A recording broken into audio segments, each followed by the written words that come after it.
Hi guys! May gagawin ko ng video. Kaya, Okay. Kung anak niyo ay hirap kumain, ito na ang sign. Sa panatulong ko, kaya gagawin namin. Kasi naman nanalo siya yung kakain. Di ba? 1, 2, 3, go. Okay. Yan, 1, 2. Ano lang.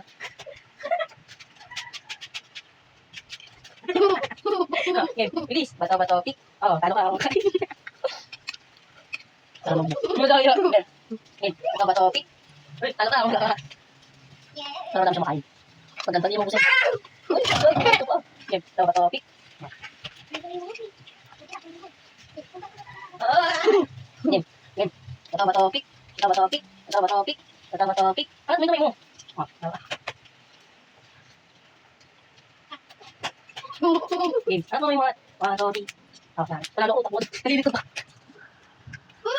Ito talaga yung paraan na alam kong madami siyang makakain. Tinawa mo doon lang pa nga yan, di ba? Alam mo talaga ang dami niya talagang sinusubo. Pero diba, balik-balik yan. Pero kaya kung anak niyo mabagal kumain o mahina kumain, try niyo na rin yung gantong laro. Baka masakaling mababilis yung kain niya.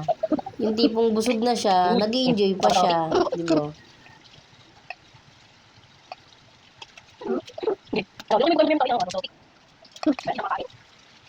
Basta totoo na. Okay, basta hindi bawal. Game, ako yung topic. Tara na ako. Game, topic. Game, topic. Siyempre, kapag ako naman yung nananalo, ano mga butil-butil lang sa akin, di ba? Para mas marami talaga yung makain niya.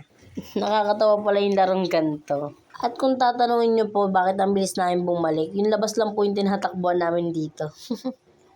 At makikita nyo nga po na ang dami niya na talagang nabawas sa pagkain niya. At sa susunod na laro namin ay gulay naman po ang ipapakain ko para, di ba, healthy naman kahit papano. Pero kumakain po talaga siya ng gulay. Wala naman po problema sa gulay. At ito na nga, marami na nga siya nakain. Then sa susunod ulit na video na ganito. Salamat!